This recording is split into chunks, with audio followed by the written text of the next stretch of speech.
ചരിത്രവും പഴയ പകയും വീര്യവും നിറഞ്ഞ ഫുട്ബോളിലെ ആ മഹാപോരാട്ടം വീണ്ടും എത്തുകയാണ്. നീണ്ട 20 വർഷത്തെ ഇടവേളയ്ക്ക് ശേഷം ഇംഗ്ലണ്ടും അർജന്റീനയും ലോകകപ്പ് സെമി ഫൈനലിൽ വീണ്ടും നേർക്കുനേർ വരുമ്പോൾ കായിക ലോകം കാത്തിരിക്കുന്നത് മറ്റൊരു വിഖ്യാത പോരാട്ടത്തിനാണ്. ഫുട്ബോൾ ചരിത്രത്തിലെ പ്രശസ്തമായ നൂറ്റാണ്ടിന്റെ ഗോളിന്റെയും ദൈവത്തിന്റെ കൈ ഗോളിന്റെയും വീര്യം പേറുന്ന ഓർമ്മകളുമായി വീണ്ടും ഒരു ഇംഗ്ലണ്ട് അർജന്റീന പോരാട്ടത്തിന് കളമൊരുങ്ങുകയാണ്. 1986 നിറഞ്ഞു നിന്ന ആ വീര്യത്തിന്റെ പോരാട്ടച്ചൂടിന് ഇന്നും തെല്ലും കുറവില്ല. ചരിത്രത്തിൽ ഇതുവരെ കളിച്ച 5 സെമി ഫൈനലുകളിലും തോറ്റിട്ടില്ലെന്ന അപരാജിത റെക്കോർഡും നിലവിലെ ചാമ്പ്യന്മാരെന്ന പകിട്ടുമായാണ് ലയണൽ സ്കലോണിയുടെ അർജന്റീന വരുന്നത്. ഈജിപ്ത്, സ്വിറ്റ്സർലാൻഡ് എന്നിവർക്കെതിരായ കടുത്ത മത്സരങ്ങൾ അതിജീവിച്ചെത്തുന്ന അർജന്റീനയ്ക്ക് 8 ഗോളുമായി ടൂർണമെന്റിൽ മുന്നിലുള്ള ലയണൽ മെസ്സിയാണ് പ്രധാന ആയുധം.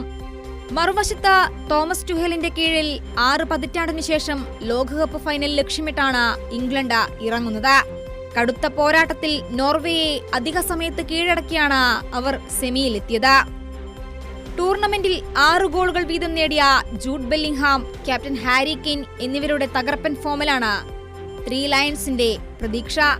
ഈ മത്സരത്തോടെ ഹാരി കെയ്ൻ വെയിൻ റൂണിയുടെ റെക്കോർഡ് മറികടന്ന് ഇംഗ്ലണ്ടിനായി ഏറ്റവും കൂടുതൽ മത്സരങ്ങൾ കളിക്കുന്ന ഔട്ട്ഫീൽഡ് താരമാകും.